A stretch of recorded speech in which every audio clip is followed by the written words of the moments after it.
दुनिया के 3 नए मज़ाहिब वर्ल्ड वॉर 3 और न्यू वर्ल्ड ऑर्डर। हमारे पर फ़र्ज़ है कि हम हर मज़हब का एहतराम करें, बेशक वो हमारा अपना मज़हब इस्लाम हो, हिंदुइज़्म हो, सिखिज़्म हो, बुद्धिज़्म हो, यहूदी हो, मसीही हो, कोई मज़हब भी हो, हर इंसान में फ़र्ज़ है कि वो हर दूसरे मज़हब का एहतराम करे। लेकिन मसले मसाइल बाद में पैदा होते हैं कि जब आप कहते हैं कि मेरा मज़हब ठीक है, बाकी सारे मज़हब गलत हैं। अगर पर्सनली तौर पे अपने घर के अंदर बैठ के आप ये सोचते हैं फिर तो ठीक है, कोई मसला कोई नहीं, ये को थोड़ा मान लेते हैं जी। लेकिन मसलन साल उसके बाद फिर ज़्यादा उस वक्त पैदा होते हैं जब आप खुल्लम खुल्ला आके दूसरे मज़हबों के बारे में तनकीद करते हैं, उनका बुरा भला कहते हैं, उनकी इबादत गाह को जलाते हैं और बड़ा कुछ आप कर रहे होते हैं। पता है जिस पस मंज़र में आपके सामने ये बात कर रहा हूँ, आप पूरी तारीख को उठाकर देख सकते हैं। दुनिया में सबसे ज़्यादा जंगें जो हैं मज़हब के नाम के ऊपर और नेशनलिज्म के नाम के ऊपर हुई हैं, और आज भी आप देख सकते हैं पूरी दुनिया के अंदर, ख़ास तौर पे हमारे मुल्क के अंदर बाकी मामला जो देख सकते हैं, हिंदुस्तान में बाकी मामला देख सकते हैं कि पाकिस्तान के अंदर भी, कि मज़हब के नाम पर जो मामला हमारे सामने पेश आ रहे होते हैं वो इसी वजह से पूरी केओस होता है। उसके साथ अक्सर अक्सर मैं बात कर रहा हूँ, तो ये वेस्टर्न नेशंस हैं जिसके अंदर सारा यूरोप आ जाता है, इंग्लैंड आ जाता है, अमेरिका, ऑस्ट्रेलिया जो है, न्यूजीलैंड, ये सारे जो मुल्क आ जाते हैं जहाँ पे हमारे सारे जो गरीब लोग हैं वो भी जाना चाहते हैं, और जो अमीर जो हैं हमारे अशराफिया जिसे कहते हैं वो भी जाना चाहते हैं। उन्होंने जब तरक्की की है आज से 500-600 साल पहले, जब तरक्की का जो आगाज़ हुआ था वो इसी वजह से हुआ था कि उन्होंने वहाँ पे मज़हब को रियासती अमूर से अलहदा कर दिया था। इंडस्ट्रियलाइजेशन वहाँ पे हुई, कई मामला तो हुए और काफ़ी ज़्यादा तरक्की की। आज जैसे काफ़ी चीज़ें ईजाद हुई जिससे पूरी इंसानियत को फ़ायदा उठाया, जिस मकसद मैं उसके बारे में बात कर रहा होता हूँ जाके। लेकिन वक्त के गुजरने के साथ अब वहाँ ये भी हुआ कि लास्ट 20-25 ईयर के अंदर वहाँ पे बहुत बड़ा एक चेंज आया। डिफरेंट किस्म की पॉलिटिक्स हुई है, एक लेफ्ट की पॉलिटिक्स होती है और एक राइट की पॉलिटिक्स होती है। यानी लेफ्ट वाले जो हैं वो आपस में एक दूसरे के सामने बिल्कुल रेडिकलाइज हो चुके हुए हैं, यानी बुनियाद परस्त बन चुके हुए हैं। वो इस हद तक बुनियाद परस्त बन गए हो गया कि उनको वो नेशनल आइडेंटिटी जो है, एक कौमी तौर पर अपने आप को किसी मुल्क का कहना उनको शर्म महसूस हो रही होती है। यानी हर जो वो काम है जो जिसको आप सोच के बंदा कहता है कि ये कैसे हो सकता है, वो उसके लिए वो तैयार खड़े होते हैं हर का बदा एहतजाज के लिए। यानी एक लंबी फहरिस्त आप सामने पेश कर सकता हूँ। जिस तरह इन वक्त के साथ साथ जब तो सोशल मीडिया नहीं आता, कई मामले हमारे सामने नहीं आए थे, आप भी कहते हो यार काम तो आया कर, तो की भी बोर कर रहे हैं। बोर करने की कोशिश नहीं, मैं आपको थोड़ा सा मैं तमहीद बांधना, थोड़ा सा पस मंजर करना, इस बारे में बात करना ज़रूरी होता है ताकि आप मेरी आगे जो मैं मिलियार में बात नहीं करूँगा, बात करता आपको समझ में आसानी होगी। जिस तरह हमारे मुल्कों जो थर्ड वर्ल्ड कंट्री के साथ बड़ा मसला जो है वहाँ के खास तौर हमारे मुस्लिम ममालिक का, कि मज़हब के नाम के ऊपर लोगों को एक्सप्लॉइट किया जाता है, लोगों के साथ जो मामला किए जाते हैं। पता है हमारी मस्जिदों में, मदरसों में, हर जगह जो हर छोटे से आम बंदे से लेकर ताकतवर बंदा जो मज़हब खेल रहा है, मज़हब के नाम के ऊपर दूसरे पर जो मर्जी इल्ज़ाम लगाओ, जो मर्जी कर लो जाके, अब बंदा कुछ भी नहीं कर सकता जाके। उसी तरह दूसरा मतलब साथ गुरबत के आप हिंदुस्तान में चेक कर सकते हैं, पूरा अफ्रीका बड़ा पड़ा, साउथ अमेरिका, उसके इन मुल्कों ने इस चीज़ अपने काफ़ी हद तक बचा कर तो रखा। लेकिन उसके साथ साथ जो लास्ट 20-25 साल के अंदर इनके अंदर बहुत बड़ा एक मूव हुई है। आहिस्ता आहिस्ता जो एक रेडिकलाइजिंग सारी जो खास तौर पर जेनजी जो हैं और बाकी लोग जो हैं, जेनजी वो हैं जो 1997 से लेकर 2002 के दरमियान पैदा हुए, जो उनके बारे में बात कर रहा हूँ, वो हैं उनके अंदर उन्होंने ऐसी कौम तैयार कर ली जिसकी वजह से इनके अंदर जो आप कह सकते हैं एक अजीब सा एक चेंज आया। उस चेंज के अंदर लोग बहुत ज़्यादा रेडिकलाइज हुए हैं, बुनियाद पर किस्म के लोग आए हैं, जिसकी वजह से यहाँ पे जिन जिन टर्म्स ने, जिन चीज़ों ने एक मज़हब का दर्जा हासिल कर लिया, यानी मज़हब जो का जब बहुत ही ज़्यादा मज़हब में बुनियाद परस्ती आती है, जब मजहब जिस पर अक्सर लफ्ज़ इस्तेमाल कर रहा होता हूँ मैं, कि जो मजहबी नशाई कौम बनती है, इससे ये भी एक किस्म के नशाई तरह बन चुके हैं और इन्होंने बाकी लोगों को वो काम दिया है। अब उसमें बात यह है कि नए मज़हब कौन से हैं। नंबर वन जो चीज़ का मज़हब की बात करूँ वो जमहूरियत है। अब जमहूरियत भी एक मज़हब से बड़ा एक दर्जा हासिल कर चुकी हुई है। यहाँ मैं छोटी सी आपको एग्जाम्पल दे दूँगा, जब कोविड वगैरह जहाँ पे आया था, तो उस वक्त जहाँ में NHS जो है, नेशनल हेल्थ सर्विस जो है, उसके बारे में कहा कि वहाँ क्या कहते हैं बड़ा ज़बरदस्त काम कर रहा है, यहाँ पे हॉस्पिटल बड़े सही काम कर रहे हैं जी। वो एक इंग्लैंड के लिए मज़हब का दर्जा, उसके लिए प्राइम मिनिस्टर भी बाहर आकर तालियाँ काफ़ी बजाई थी, आकर जी देखो जी हमारा NHS दुनिया में नंबर 1 है। लोग उसके बाद जब खत्म हुआ, देखा जी ना फंड्स हैं, वहाँ पे लंबी लंबी लाइनें लगी हुई हैं, वहाँ पर जाकर आप चेक कर सकते हैं जो इंग्लैंड में रहते हैं कितनी लंबी लाना। आपको अगर डॉक्टर पे जाना, आपको अपॉइंटमेंट नहीं मिलती, कितने मसले मसाइल है, उससे वही सिर्फ नारे तकरीरें। इस तरह जमहूरियत जो है इस वक्त जो मैं 3 मज़ाहब की बात करूँगा, चाहे नए 3 मज़ाहब हैं, उसमें जमहूरियत नंबर 1 के ऊपर है। यानी मज़हब का दर्जा क्यों है, यानी मज़हब के बारे में होता है कि मज़हब के बारे में अगर कोई बात करते हैं तो उसके लिए वहाँ जो उनके जो कर्ता धर्ता होते हैं वो साथ ही फतवे लगाते हैं आपके ऊपर, उनके सारे मफाद जुड़े होते हैं ना। इस तरह यहाँ पे जमहूरियत के नाम पे इन लोगों के काफ़ी मफाद जुड़े हुए हैं। मैं पहले क्लियर कर दूँ भाईजान, मैं डिस्क्लेमर दे दूँ, मैं जमहूरियत के खिलाफ नहीं हूँ। मैं उस चीज़ के खिलाफ हूँ जो आम लोगों को, आम बंदा जो होता है वो डिलीवर ना कर पाए। मेरे जो बॉटम लाइन जो है जो वो ये वाली है कि कोई भी सिस्टम जो होता है वो ग्रास रूट लेवल के लोगों को डिलीवर ना कर पाए, वो नाकाम होता है। लेकिन जब वो आप उस पर बात ही ना कर सकें, वो सिस्टम आप चला रहे हैं जो आपने क्या जो दिया हुआ है, वो ये मामला होता है, जैसे मज़हब में मामला होते हैं। तो इन्हें जमहूरियत का मज़हब का दर्जा दे दिया हुआ। यानी अगर आप वेस्टर्न मुल्क में खासतौर पर रहते हैं, किसी मुल्क के अंदर जिस तरह अमेरिका, यूरोप, जो कोई मुल्क भी आप कह सकते हैं, ऑस्ट्रेलिया से लेकर, अगर आपके मज़हब के बारे में बात, ये जमहूरियत के बारे में बात करें, साथ ही आपको मुकम्मल तौर पे कॉर्नर कर देते हैं। अगर कहीं जॉब कर रहे हैं, किसी अदारे में लगे हुए हैं या किसी जगह आम बैठे हुए हैं, आप कहें कि डेमोक्रेसी जो है जमहूरियत ठीक नहीं है, डिलीवर नहीं कर रही जाके, तो साथ ही आपके अजीब आंखों से देखेंगे। अगर आप कहीं काम कर रहे हैं, आपको ज़्यादा यही है कि आपको जॉब से निकाल दिया जाएगा, मुकम्मल तौर पर आपको आइसोलेट कर दिया जाएगा। और आप हमारे मुल्क में चेक कर सकते हैं, हमारे भी हर बंदा जाके वो आइन की बात, जमहूरियत की बात कर रहे होंगे, जाके बड़ी बड़ी बातें हो रही होती हैं, जाके पूरी दुनिया को ने जमहूरियत का चूरन दे दिया हुआ है। अब मैं अक्सर बात करता हूँ कि जमहूरियत इतनी अच्छी है, अगर जमहूरियत की इतनी बढ़िया चैंपियन है आप जाके, फिर जिन मुल्कों में आप देख सकते हैं कि जाके जमहूरियत जहाँ पे ख़त्म होती है, जहाँ पे अक्सर लोग वहाँ पे लोग जमहूरियत कई जगह पर देखे जमहूरियत के नाम पर जो उर्दवान है 25 साल बैठा हुआ है, ट्विटर में जो देखा जमहूरियत के नाम मैं बैठा हुआ है।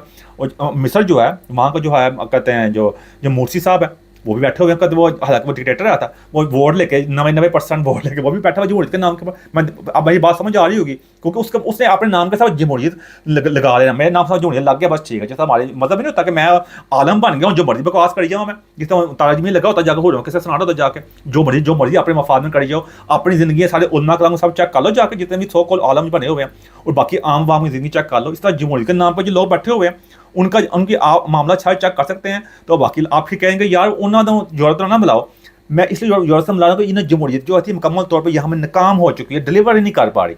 अभी मैं पहले कई दफ़ा बारे में जिक्र किया है कि जेन-ज़ी जो है उनका जो सर्वे वगैरह हुआ था, उन्होंने 52% ने कहा था कि वो जमहूरियत के खिलाफ डिक्टेटरशिप चाहिए, कोई डिलीवर नहीं कर रही, कोई जो चीज़ डिलीवर ही ना कर रही हो। आप देख सकते हैं कि यूरोप ने लास्ट 40-50 ईयर में कौन सी चीज़ नहीं दी है।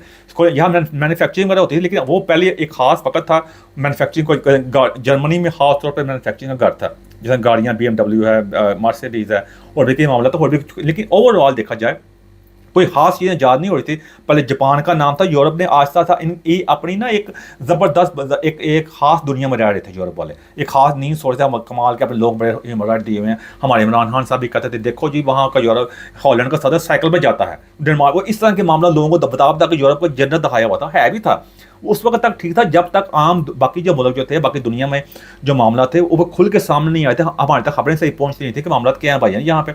आम हमारे तो जो मीडिया का चक्कर जो आया था, पहले एक टीवी स्टेशन था, वहाँ भी खबरें तो आती थी, अखबार वगैरह में। उसके बाद जो लोग यहाँ पे आते थे ओवरऑल इन्होंने एक खास एक मामला नहीं हुए थे, लेकिन यहाँ मास इमिग्रेशन हुई, इन्होंने मुकम्मल तौर पर सिस्टम डिलीवर करने में नाकाम हो गया। यहाँ नहीं हॉस्पिटल वगैरह बनाए थे, और भी कई मामला यहाँ पे अदारे थे, पुलिस का अदारा था, और कई भी इदारे जो है थे वो एक खास पॉपुलेशन के लिए थे, एक खास माइंड सेट के लिए थे। लेकिन जब इन्होंने अपनी नाकामी की वजह से यहाँ पे मास इमिग्रेशन की, दूसरे मुल्कों में जाकर मुदाखलतें की, उससे इनका अपना केओस उसके बाद पूरा सिस्टम नाकाम हो गया। अब आप देख सकते हैं कि कोई भी चीज़ जमहूरियत जब क्यों नाकाम हो रही है, कि अगर तो जमहूरियत की इतनी बड़ी मामला हो ना, कि जिन मुल्कों में जैसे मैंने पहले कहा डिक्टेटरशिप आती है, जहाँ पे जिस तरह म्यान मेरा पाकिस्तान में कहता मार्शल लगा, अफ्रीका में रोज़ मार्शल लगे होते हैं, वहाँ तो जितने आप चाय कप नहीं पीते उतने वहाँ मार्शल लगे होते हैं। साउथ अमेरिका चेक कर सकते हैं, या तो उन मुल्कों में साथ बिल्कुल कट ऑफ कर दें, और ऐसे ही करें ना फिर कि आप इसी तरह करें जिससे ब्लास्फेमी होती है, कि आपने जिस तरह मज़हब के खिलाफ बात जो करते हैं आप, तौहीन मज़हब जिसे कहते हैं, तौहीन जमहूरियत होगी, दैट्स इट, हमने आपसे बात नहीं करनी। लेकिन क्या नया जो भी डिक्टेटर आता है उसको रेड कार्पेट मिलता है, ऐसा ही है ना कि नहीं आता? आप खुद ही अपने सवाल कर लें जाके, आपके सामने कई मिसालें पड़ी, मुशर्रफ को भी ऐसे मिला था, बाकी भी पाकिस्तान को छोड़ ही दे, बाकी मुल्कों में ऐसा चक्कर ही है। तो ये इसलिए आज देखा जाए, लेकिन मसला कि आप कह नहीं सकते कुछ। आज जमहूरियत का कोई बात करेंगे, हमारे पाकिस्तान में रोज जमहूरियत जमहूरियत जमहूरियत जमहूरियत कर रहे होते हैं जाके, और डिलीवर कोई नहीं कर रही। वो बस ये कह रही है कि जमहूरियत जो है वो बेहतरीन काम है, और बेहतरीन डिक्टेटरशिप जो है बदतरीन जमहूरियत से बड़ी होती है। भाई ये क्या है कि तो वो बटोहाना बैठा हुआ जाके उनके दादा परदादा से बाद उनके आगे औलादे हुकूमत करे, बाद अपने साथ जमहूरियत का लेबल लगा लो, जिस तरह वही ना अपना आलम ला लो, बाद जमहूरियत कर दे जो जाके। यही बात है ये लेकिन क्योंकि उसका ये नया मॉडर्न जो ज़िंदगी जो है उसका मॉडर्न का मज़हब है जो हमें इन्होंने वेस्टर्न ने दिया आके, और इसी वजह से आप देख सकते हैं मकान पहुँचे हुए जाके। दूसरा मज़हब जो है वो है ह्यूमन राइट, यानी इंसानी हकूक़। अब आप कहेंगे यार इंसानी हकूक़ बड़ी बात होती है, बिल्कुल बड़ी बात नहीं होती। मैं उसका खुद अमलबरदार हूँ भाई, है। लेकिन बाद वहाँ मसले साल वहाँ पैदा होते हैं जब हर बंदा अपने दो नंबरी करके, तो इंसानी हकूक़ के नाम के ऊपर यहाँ पे कई कैसे पेश आए हैं बाहर के मुल्कों के, जो पाकिस्तान में आप देख सकते हैं, कहाँ जहाँ का बंदा बचता है जाके, जहाँ का मामला ख़राब करता है, इंसानी हकूक़ ख़राब हो गए। इंसानी हकूक़ पर कोई मुजरम जो होता है, यहाँ पे कई दफ़ा से वाक़े पेश आए हैं, कोई बंदा कोई कत्ल करता है, कोई छोटे बच्चे यहाँ ही वाक़े पेश आते हैं, और भी कई मामला होते हैं, और यहाँ पकड़े जाओ तो इंसानी हकूक़ का नाम ले दो। जिस तरह मैंने नॉर्वे में, वैसे मैं आपको सामने बहुत ज़्यादा एग्जाम्पल पेश कर सकता हूँ, लेकिन आपको छोटी एग्जाम्पल पेश कर देता हूँ मैं। वो नॉर्वे का मैं एक ब्राविक जिसने 2010-11 में नॉर्थ में जाकर 10 70 से 71 बंदों को बच्चों को मार दिया था उस बंदे ने आके। वो कहते हैं बुनियाद परस्त था, रेडिकलाइज था आके कि इलीगल इमिग्रेशन के खिलाफ था वो। हालांकि मैं पहले बड़ी देर पहले पेशेंट को, आज से 20 25 साल पहले मेरी पेशेंट को मौजूद, आप किसी जाकर चेक कर सकते हैं जाके। मैंने कहा था कि यूरोप का, अमेरिका, इंग्लैंड का सबसे बड़ा मसला जो होगा दहशतगर्दी नहीं होगा, गैर कानूनी इमिग्रेशन जो होती है, ये लोग बहुत इमिग्रेशन करके आ रहे हैं, ये वैसे भी जो लोग बहुत आ रहे हैं, ये सबसे बड़ा मसला होगा। आप खुद अपने से पूछ लें कि इस वक्त यूरोप का, अमेरिका, इंग्लैंड, जो कनाडा, ऑस्ट्रेलिया, सबका चेक कर लें। सबसे बड़ा मसला क्या, हर तरफ इलीगल इमिग्रेशन, लोग बहुत आ गए हैं, इधर वाले इधर आ गए हैं, ये मसला है। तो बात वहाँ ही आएगी, आप कहेंगे या तो इधर उधर जाकर सीधी काम पे रहा कर, तो वो यही है कि वो आपके सामने कहते हैं उसने 71 बंदों को कत्ल किया है जाके। वो इंसानी अपने ह्यूमन चक्कर के अंदर बैठा हुआ रहा ज़बरदस्त जेल में, उसके पूरी फैसिलिटी मिली, टीवी मिला हुआ, अच्छा खाना मिलता है, वो तब ये भी कहता है कि मेरे ह्यूमन राइट है आके, मुझे आज़ादी दो तो मैं जाकर अपने लादा रहूँ, दादा कर सकते। ये चीज़ है, कोई मज़हब का दर्जा दे दिया ना, क्योंकि ह्यूमन राइट को एक जब कोई चीज़ मज़हब का दर्जा ले लेती है, फिर उसके नाम के ऊपर जो मर्जी कर सकते हैं, और इसी वजह से ये सारे मामला है। अब वहाँ पे डेथ पेनल्टी नहीं है वहाँ पे, लेकिन जो जिस तरह उसको, यानी बात यही होगी 70 80 बंदे कत्ल करो जाकर, ठीक है जी, उसके बाद जाकर आराम ना जिंदगी गुजारो, तो जाकर ह्यूमन राइट ना देते, वो भी ये कहता है मेरे भी ह्यूमन राइट है। अब चेक कर लें जाकर पूरा केस। ये सिर्फ आपको एक केस की एग्जांपल दी, मैं आपको बहुत ज़्यादा केस की एग्जांपल दे सकते हूँ, अमेरिका से लेकर कनाडा, यूरोप, ये सारे। और ये क्या, इन्होंने इस चीज़ को मज़हब का दर्जा दिया और दूसरों के मुंह के अंदर ये चीज़ें ठोस दी इन्होंने, जमहूरियत करके। कोई बड़ा लीडर के बारे में बात नहीं कर सकता, पहले बाकी लोगों बाकी कौमों का तबाह किया। हम तो खुद भी अपने, किसी को क्या कहना, हम तो खुद ही इसी तरह के हैं। लेकिन दूसरा ने ये ह्यूमन राइट चक्कर के अंदर जाके यहाँ भी देख लें, कई लोगों ने यहाँ पे यहाँ जो छोटे बच्चों सेक्स के वाक़यात पाकिस्तान के पेश है, ग्रूमिंग गैंग्स के, वो भी अपने जब एक वकील, यानी अपील पे अपील, अब तो उसको कम करने की कोशिश कर रहे हैं कि मैं कई दफ़ा तो जानता हूँ वो जी मैं अपील की थी, ये ह्यूमन राइट है, इंसानी को बुनियाद होते हैं, वो पहले कैंसिल होकर फिर कर देती है अपील। ये अंदाजा कर सकते हैं, ये मामला था यहाँ पे। इसलिए मैं अपनी बात, अगर आप समझेंगे थोड़ा सा गौर करके, कि ये मजहबी दर्जा हासिल हो चुका है ये ह्यूमन राइट चक्कर के अंदर। ये और तीसरी बात मैं करने को चाहूँगा उसके बाद है कि फ्रीडम ऑफ स्पीच, इजहार राय की आज़ादी। अब आपको पता ही है, अपने मुल्क के अंदर चेक कर सकते हैं, कहीं बंदा पकड़ा जाता है, वो जी मेरा ये कहते हैं फ्रीडम ऑफ स्पीच है, मेरी इजहार राय की आज़ादी है जी। देखो यूरोप में हर बंदा की तो हमें ना तहकीक करते हैं ना कोई चक्कर है, वो हर बात के ऊपर जी। और बाहर यूरोप में, अमेरिका में, वहाँ जी इजहार राय की आज़ादी, हमारे मुल्क में हमें पकड़ा हुआ जाके इस बात के। और इजहार राय की आज़ादी का आपको ये नहीं बताते कि सबसे ज़्यादा बंदे जिस मुल्क ने गिरफ्तार किए हैं ट्वीटें करने पर इस चक्कर के अंदर, वो इंग्लैंड है। 12,000 से ज़्यादा बंदा गिरफ्तार किया उन्होंने जाके, आप चेक कर सकते हैं जाके। चाइना से भी ज़्यादा, क्योंकि आप उनको खुद उनके गले पड़ गई ना ये चीज़ें, क्योंकि अब होता यही है कि पकड़े जाओ फ्रीडम ऑफ स्पीच के नाम के, मानना तो होता कोई नहीं कोई चक्कर जाके।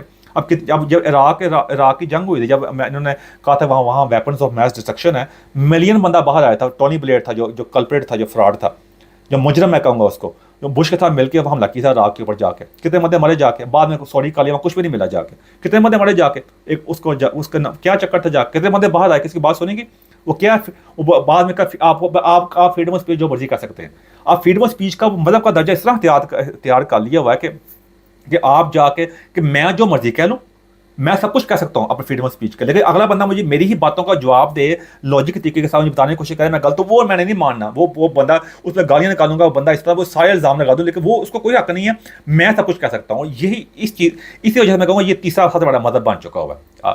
अब अमेरिका में चेक कर सकते हैं, अमेरिका क्या मामला वहाँ पे हो रहे हैं। वहाँ पे जाके जो आइस वाले हैं जो हैं वहाँ पे, आइस जो वहाँ की इमिग्रेशन का जो है जो छापे वगैरह मारते हैं गैर कानूनी लोगों के, वहाँ पे कितने जुर्म किए हैं, छोटी बच्चे वहाँ में मामला किए हैं, जुर्म कत्ल वगैरह गैर कानूनी तौर पर, खास तौर पर जो साउथ अमेरिका से आते हैं, जो कोलंबिया से, जो वेनेजुएला से, जो लोग आते हैं, और भी इंडिया दूसरे नंबर के ऊपर है मैक्सिकन के बाद। वहाँ मुझे सारे आते, उनको पकड़ रहे हैं जाके। भाई आप मुल्क से गैर कानूनी, तो आपके घर में कोई बंदा आ जाए आपसे बगैर पूछे, आप तो घर में रहने देंगे? बेशक आपको लाइक करें ना लाइक करें, आप नहीं रहने देंगे। इस तरह वो अपने मुल्क से निकालना चाहते हैं, और ये वहाँ के लोकल बंदे जाके उन्हीं के अपने ही जो सिक्योरिटी ऑफिसर जो है, अपने जो इमिग्रेशन वाले, उनके खिलाफ उनको कर रहे हैं। अब पिछले दिन अभी कल परसों एक बंदे का उन पर थूक फेंक रहा था, उसको गोली वगैरह लगी है, क्योंकि वहाँ जाके उनके थूके फेंक रहा था, उनको मारने की कोशिश कर रहा था। पहले भी औरत हुई थी। क्या रेडिकलाइज हो चुके हुए हैं, बुनियाद प्रस्त हो चुके हुए हैं जाके, क्योंकि अब अमेरिका में जो जंग जारी है ना, उस सियासत में अब ये बहुत बड़ी बन चुकी हुई है। मैं पहले इस बारे में बात की थी कि कोई सल्तनत जो तबाह होती है ना, वो सल्तनत जो तबाह होती है, या तो उससे कोई ताकतवर सल्तनत आकर या कोई एम्पायर आकर उसको मार दे, या उस पर मारने मरा दिया कि गलबा हासिल कर उसको शिकस्त दे दे, या इंटरनली तौर पर, अंदरूनी तौर पर इतनी कमज़ोर हो जाए, टूट जाए। कई रोमन एम्पायर भी ऐसे ही टूटी थी, उस पर किसी ने हमला नहीं किया था। अब ब्रिटिश एम्पायर को भी किसी ने हराया नहीं था जाके, दूसरी जंग अज़ीम में जब वो हराया नहीं था, उन्होंने जाके जीती थी जाके, आप देख लें जाके जिस तरह मिसाल है कि उन्होंने अपने आप ही अपने रिट्रीट कर लिया था उन्होंने, आप देख सकते हैं जाके। इसी तरह जाके अब अमेरिका भी उसी मुकाम में पहुंच गया, अमेरिका अपनी पीक पे पहुंच चुका हुआ। अब वहाँ पे जो आप इंटरनली तौर पर इतनी रिफ्ट हो चुकी है जिसको इंतहा को नहीं। अगले 5 साल के अंदर, मेरी आप बात लिख कर रख लें आप, अगले 5 साल में दुनिया जो आपके सामने जो होगी, या आप बिल्कुल वादी की दुनिया किस किस्म की रहना होगी, या तो बिल्कुल केओस होगा, बिल्कुल एक किस्म कैसी होगी कि हर तरफ जो होगा ना कोई पीसा चक्कर कोई नहीं है, या तो वो होगा, या दुनिया बिल्कुल सही थोड़ी सी सही पीस की तरफ जाएगी। अगले 5 साल में दुनिया में बहुत ज़्यादा सियासत चेंज होने जा रही है। अमेरिका से लेकर ऑस्ट्रेलिया तक दरमियान जितने मुल्क आते हैं, हर मुल्क के सियासतदान, वहाँ की हुकूमतें, सब कुछ चेंज होने जा रही है। जो भी चेंज अभी फिलहाल तो जो कहीं कभी अभी काफ़ी ज़्यादा खिचड़ी पकी है, कहीं लेफ्ट वाले बंदे हैं, कहीं राइट वाले बंदे हैं, कहीं पॉपुलर प्रेसिडेंट है, प्राइम मिनिस्टर है, सारे मामले। अगले 5 साल में बहुत ज़्यादा चीज़ें डिफाइन हो जाएंगी। 2030 के बाद जो दुनिया होगी वो आपकी एक डिफरेंट दुनिया होगी, वो वहाँ पर चल जाएगा कि हमने किस तरफ जाना है। ये आपके सामने, और अमेरिका का जो कहते हैं ना बिगिनिंग ऑफ द एंड, वो शुरू हो चुका है।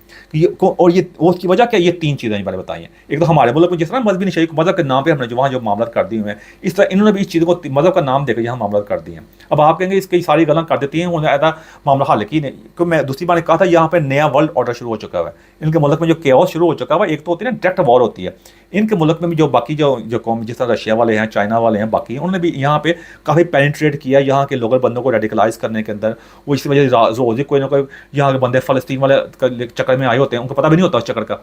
कईयों का बस झंडे पकड़े खड़े होते हैं गोरे वगैरह, उनका वो क्या पैसे दे के आए हुए हैं। कई जगह उन्होंने इन्वेस्टिगेट किया, वो कार हाथ पकड़ा देते हैं, उनको थोड़े पैसे दे देते हैं, इनको काफ़ी टीप ला दो, लंदन का चक्कर चक्कर लगा दो जाके, अमेरिका न्यूयॉर्क में वैसे ही हो रहा है जाके, आप देख सकते हैं। मैंने कभी हो सकता कि आपने यहाँ इतने बड़े हमदर्द पैदा हो गए हैं, ये देखा जाए तो ये सब ये चीज़ें हैं कि इंटरनली ये एक कोल्ड वॉर है, इंटरनल कोल्ड वॉर है, ये बताने की मैं कोशिश कर रहा हूँ।